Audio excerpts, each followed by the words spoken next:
Assalamualaikum warahmatullahi wabarakatuh. Salam semangat sehat ya teman-teman. Kembali lagi di video Bunda Kakak ya, video sharing seputar asam lambung, GERD, anxiety, dan psikosomatis. Dan di video kali ini Bunda Kakak ingin sharing nih ke teman-teman ya tentang nutrisi apa saja sih yang Bunda Kakak konsumsi gitu ya selama masa penyembuhan asam lambung, GERD, anxiety Bunda Kakak pada waktu masih parah-parahnya gitu ya teman-teman. Alhamdulillah ya teman-teman, kembali lagi kita dipertemukan di video ini ya. Itu artinya kita masih mendapatkan kasih sayang Allah ya, masih mendapatkan nikmat hidup, nikmat bernafas dari Allah Subhanahu wa taala yang patut kita syukuri, yang harus kita syukuri. Karena Allah masih mengizinkan kita bertemu di video ini, dan semoga dengan ini Allah memberikan kebaikan-kebaikan di dalamnya. Ya, semoga Allah bisa memberikan jalan kesembuhan atau juga jalan obat untuk teman-teman semua, sehingga teman-teman semua bisa sembuh ya teman-teman. Oke teman-teman, kita lanjutkan. Seperti yang kita ketahui ya teman-teman, pada saat asam lambung, GERD, anxiety kita itu kambuh ya, atau kalau kita lagi di masa dropnya kena asam lambung gitu ya, itu biasanya kita akan kesulitan dalam mengkonsumsi makanan ya teman-teman. Ya seperti saya contohnya, pada saat saya dulu kondisi asam lambung saya masih parah gitu ya, saya masih sering mengalami panic attack, kecemasan saya masih sangat tinggi, terus sensasi-sensasi yang lain itu juga masih rapet sekali gitu ya teman-teman, masih sangat banyak yang saya rasakan. Itu nafsu makan saya menghilang gitu ya teman-teman. Jadi karena apa ya teman-teman? Karena pada saat lambung saya kosong itu saya ngerasakan kondisi perut saya nyaman gitu, saya nggak sesek, saya napasnya nggak ngos-ngosan, dada nggak berdebar gitu ya teman-teman. Cuma badan saya menjadi lemes kayak gitu ya, badan menjadi lemes, terus kayak nggak bergairah ya, kayak lunglai kayak gitu. Jadi serba salah ya teman-teman, kalau kita nggak makan badan kita jadi lemes, terus gimana juga ya mau sembuh kita sakit gitu. Sementara kalau kita makan, sehabis makanan itu masuk itu kita bakal kayak sesak gitu ya, langsung kayak ngeganjel kayak gitu di tenggorokan kita dan sebagainya lah gitu ya teman-teman. Jadi dengan keadaan seperti itu saya siasati dengan mencoba makanan-makanan yang lunak teman-teman. Jadi saya mencoba untuk mengkonsumsi makanan yang dibuat bubur gitu ya teman-teman. Jadi nasi dibuat bubur, terus langsung aja dimasukin sama lauknya ya, bisa ikan atau kayak gitu, atau tahu tempe, intinya protein gitu ya, sama sayur gitu ya teman-teman. Terus untuk rasa juga, kalau saya pribadi dulu itu nggak bisa makan yang asin, agak terlalu asin gitu ya, atau gurih terlalu gurih gitu ya, berasa gurihnya itu juga akan ngaruh di lambung saya teman-teman. Jadi itu juga saya pikirkan gitu ya teman-teman. Jadi makanan yang saya konsumsi itu, bubur yang saya buat tadi itu, hanya saya kasih sedikit garam teman-teman. Apa tujuannya? Yaitu agar dia bisa masuk ke lambung saya dan bisa nyaman di badan saya gitu ya, walaupun dalam porsi yang sedikit. Intinya lambung saya tidak pernah kosong gitu ya teman-teman. Enggak gampang kayak gitu ya teman-teman untuk melakukan itu gitu ya. Padahal yang sebelumnya pada waktu saya sehat itu saya suka makan, saya suka banyak makan gitu ya, saya tergolong orang yang banyak makan, terus juga suka gimana ya, makan tuh sukanya nyampe puas gitu teman-teman. Jadi makan apa-apa tuh biasanya nggak banyak jenis makanan, tapi satu jenis makanan tapi dengan porsi yang membuat saya puas gitu ya, dalam artian dalam porsi yang banyak gitu ya teman-teman. Jadi itu juga ternyata nggak bagus gitu kan untuk pencernaan kita, karena juga Rasulullah juga kan ada ya hadisnya gitu yang mengatakan makanlah sebelum lapar dan berhentilah sebelum kenyang gitu ya teman-teman. Sementara kalau saya pada waktu sehat dulu, saya nggak tahu itu rasa lapar kayak gimana gitu ya. Intinya kalau saya pengen makan ya udah makan aja gitu, kalau belum puas ya saya biasanya belum berhenti gitu. Contoh kayak yang pastinya kayak ngemil gitu, atau makan buah, atau makan yang cemilan-cemilan kayak gitu ya teman-teman. Jadi kalau saya ngerasa belum puas gitu, saya belum berhenti. Nah itu kebiasaan buruk saya yang seperti itu teman-teman. Jadi dengan saya diberikan sakit asam lambung ini, jadi saya ngerasa oh mungkin Allah sedang menegur saya gitu untuk saya bisa memperbaiki diri gitu ya teman-teman. Jadi saya jadikan koreksi diri sebenarnya ya penyakit asam lambung yang saya derita gitu. Gimana saya harus bisa memperbaiki diri karena dari kejadian-kejadian sebelumnya saya merasakan akibatnya gitu ya. Jadi dari cara makan saya nggak benar, pola hidup saya nggak sehat gitu. Jadi saya bisa ngerasain ya, sekarang saya ngerasain asam lambung, gut anxiety gitu. Dan alhamdulillah dari kesadaran saya itu Allah juga segera berikan penawarnya gitu ya teman-teman. Jadi Allah temukan dengan resep-resep yang saya pakai gitu ya, resep herbal, dan itu sangat sangat saya syukuri sekali lah teman-teman. Karena teman-teman tahu sendiri ya, biasanya orang yang sudah kena asam lambung, gut anxiety itu biasanya lama gitu ya teman-teman, sampai bertahun-tahun, berlarut-larut gitu ya teman-teman. Dan alhamdulillah mungkin saya untuk ngalamin gejala-gejalanya itu udah lama gitu ya, tapi yang masa saya drop, masa saya bener-bener yang bolak-balik terkena serangan panik itu kurang lebih mungkin 2 sampai 3 mingguan lah gitu teman-teman. Jadi saya ngerasa, karena saya ngerasa badan saya udah sering kena serangan panik, jadi saya ngerasa nggak nyaman. Dari situ saya gimana ya, belajar gitu ya, mengenali terus menggali terus mengenali penyakit ini seperti apa, terus sebenarnya apa yang saya alamin gitu ya. Dari situ saya belajar, saya banyak browsing gitu, dan alhamdulillah saya juga menemukan penawarnya itu sangat alhamdulillah sekali. Intinya ya saya menyadari di situ bahwa mungkin ini cara Allah untuk memperbaiki kehidupan saya gitu teman-teman. Karena dari sini ya, kalau kita udah ngerasakan asam lambung ya, khususnya untuk pengalaman pribadi saya gitu, jadi saya sekarang udah bisa lebih kontrol untuk soal kayak pola makan, terus juga bisa kontrol untuk pola hidup saya ya, pola tidur, mengatur stres, untuk lebih banyak bersyukur gitu ya teman-teman. Karena sebelumnya juga bukan hanya dari makanan, dari kecemasan-kecemasan saya yang berlebih juga itu kayaknya lebih mendominasi gitu, sehingga saya bisa terkena asam lambung, gut anxiety ini teman-teman. Itu kecemasan kemungkinan yang paling apa ya, yang paling ini ya, yang paling apa ya, jadi faktor-faktor yang apa ya, persentasenya paling banyak lah gitu menjadi penyebab asam lambung, gut anxiety saya teman-teman. Karena saya yang terkena serangan panik itu pada saat maraknya virus corona ya, pada awal-awal 2020 teman-teman.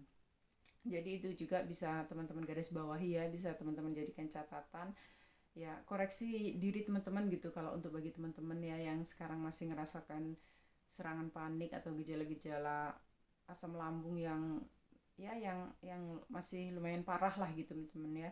Jadi bisa teman-teman koreksi lagi di teman-teman, kira-kira teman-teman masih stres enggak, atau masih ngerasakan kecemasan enggak berlebih enggak, atau ngerasa masih ya kayaknya hidup ini kok kayak ngambang gitu ya teman-teman, kayak nggak nyata gitu ya. Jadi ya teman-teman bisa bisa coba gitu koreksi diri gitu kan ya. Mungkin apa ya, ya ingat Allah aja lah kayak gitu. Jadi teman-teman bisa ingat Allah. Mungkin kalau ada yang kita lakukan hal yang seperti itu, kayak cemas, kayak mengkhawatirkan apa yang belum terjadi gitu, kayaknya kan kita kayak nggak percaya aja gitu sama Allah. Kita kayak kayak hidup ini kayak seolah itu rencana kita, padahal kan kita sebenarnya hidup ini menjalankan skenario Allah gitu ya. Kita hanya berjalan, jadi nggak usah terlalu mikir yang aneh-aneh lah gitu ya teman-teman. Jadi kita syukuri aja yang apa sekarang kita dapat. Kayak sekarang kita masih bisa bertemu gitu ya, kita masih bisa bernafas, kita masih bisa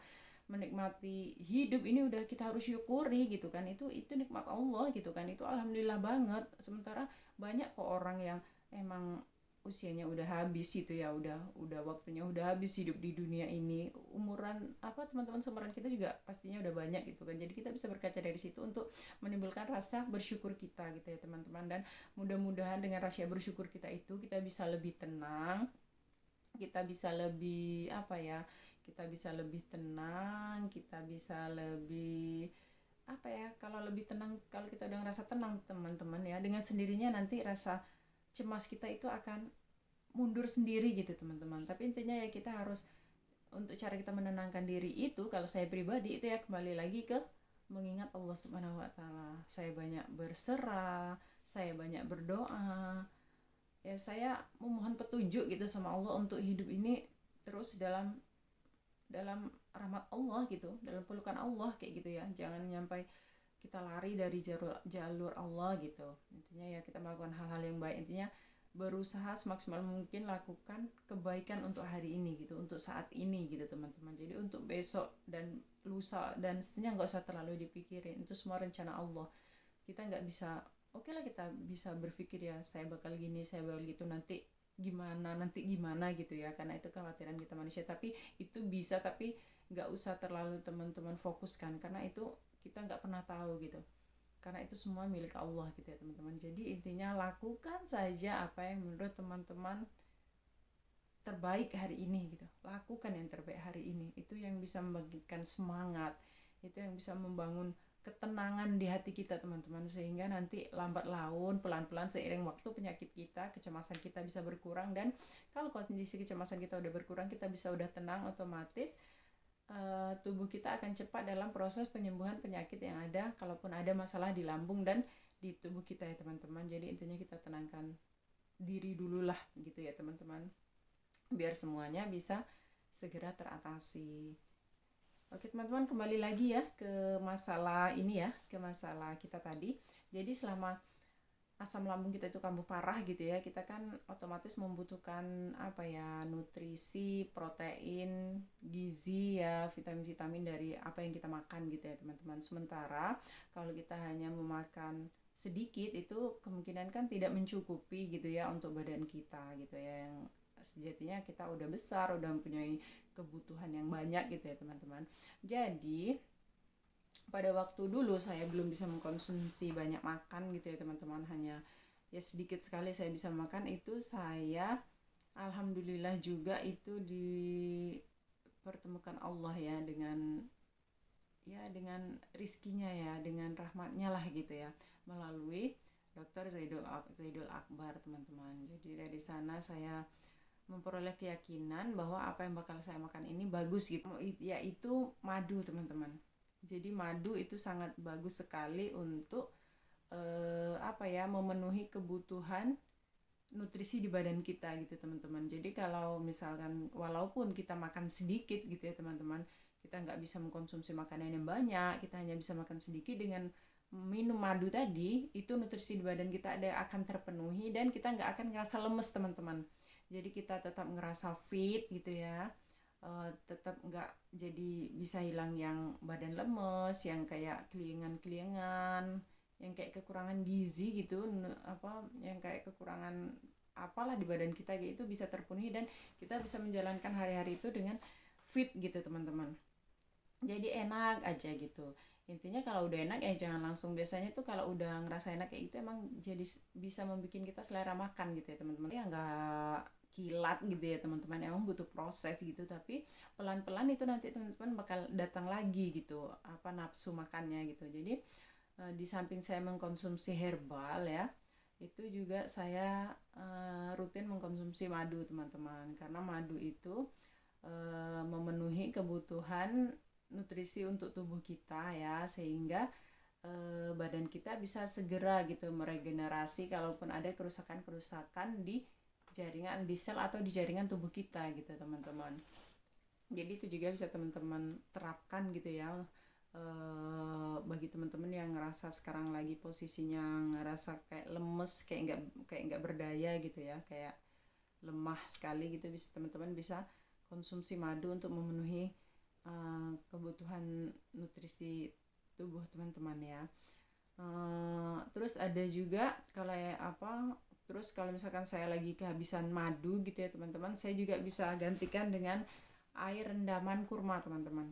Itu juga saya dapat dari Zaidul Akbar ya. Jadi intinya saya di sini lebih ke herbal gitu teman-teman. Jadi yang saya pelajarin itu dari Zaidul Akbar sama dari grup ya, ada sebuah grup itu di grup Facebook namanya grup Natural Herba. Jadi dari sana itu mengulik, menjelaskan masalah pengobatan secara herbal gitu teman-teman.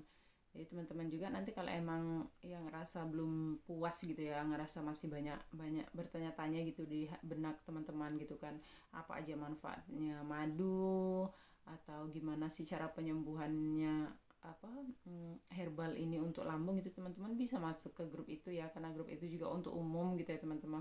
Jadi teman-teman bisa masuk ke sana, teman-teman bisa pelajari diri teman-teman sendiri gitu. Karena ya teman-teman, setelah saya pelajarin, emang yang bisa mengobati diri kita, mengobati apa ya, kayak asam lambung kita derita ya cuma kita sendiri teman-teman. Kalau dikatakan obat-obatan itu mungkin bisa meredakan gejala-gejala yang ditimbulkan, tapi kalau untuk menyembuhkan itu emang gimana imunitas tubuh kita memperbaiki sel-sel yang rusak gitu teman-teman. Jadi ya ibaratnya hanya diri kita sendirilah yang bisa mengobati penyakit kita gitu teman-teman. Oke, selanjutnya tadi ke apa? Yang pertama madu ya teman-teman. Yang kedua itu ada rendaman air, rendaman kurma ya, buah kurma. Nah, yang ketiga itu teman-teman juga bisa dari tajin teman-teman. Jadi dari tajin, teman-teman tahu ya, tajin itu adalah sari pati apa ya, beras gitu ya. Jadi kalau kita mau masak lagi dia mendidih, kita ambil airnya yang kental gitu ya, lebih bagus yang kental itu juga nyaman di lambung teman-teman. Dan karena kan di situ asam amino juga, kandungan asam aminonya juga banyak ya, apa mungkin juga karbohidrat dan gizi-gizi lainnya juga ada gitu ya teman-teman. Jadi itu juga cukup membantu untuk saya kalau misalkan saya lagi kehabisan madu, lagi kehabisan kurma gitu. Jadi itu bisa juga saya minum, saya konsumsi untuk menggantikan salah satu ini tadi teman-teman. Jadi itu untuk agar saya bisa fit, agar saya nggak lemes gitu seharian, nggak lemes, bawaannya nggak capek kayak gitu ya teman-teman. Jadi bisa menggunakan 3 bahan ini teman-teman. Jadi untuk teman-teman yang sekarang kondisi asam lambungnya masih parah ya, masih sering, karena kalau menurut saya kondisi parahnya asam lambung itu ketika kita masih sering merasakan serangan panik. Jadi di saat kita masih sering merasakan serangan panik, itu berarti kondisi asam lambung kita itu di titik yang menurut saya itu paling parah ya teman-teman. Karena pada saat itu yang kita ingat hanya ya Allah, karena pada saat itu yang kita ingat itu hanya kematian gitu ya teman-teman. Jadi disitulah titik dropnya gitu ya, karena yang diingat hanya mati dan mati gitu ya teman-teman. Jadi dari situ kalau teman-teman udah ngerasakan, nanti kalau udah bisa mengkonsumsi madu, kurma ataupun tajin, terus teman-teman udah mulai jarang gitu serangan paniknya datang gitu ya, insya Allah itu pertanda bahwa teman-teman menemukan obat yang cocok, dan terus lanjutkan aja teman-teman. Dan semoga juga Allah segera bisa memberikan kesembuhan untuk teman-teman, dan rasa serangan paniknya bisa segera hilang gitu ya teman-teman.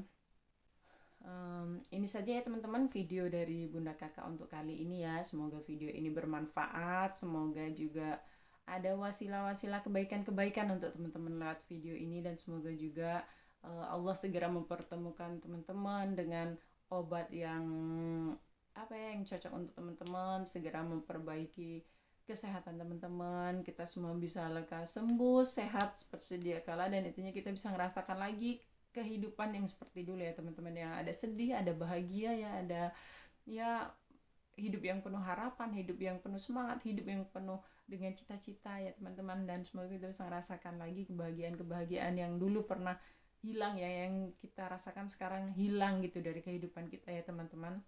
Karena saya tahu pasti orang yang terkena asam lambung itu kehilangan kebahagiaan. Jadi untuk teman-teman jangan lupa bersyukur, apapun yang teman-teman miliki saat ini harus teman-teman syukuri.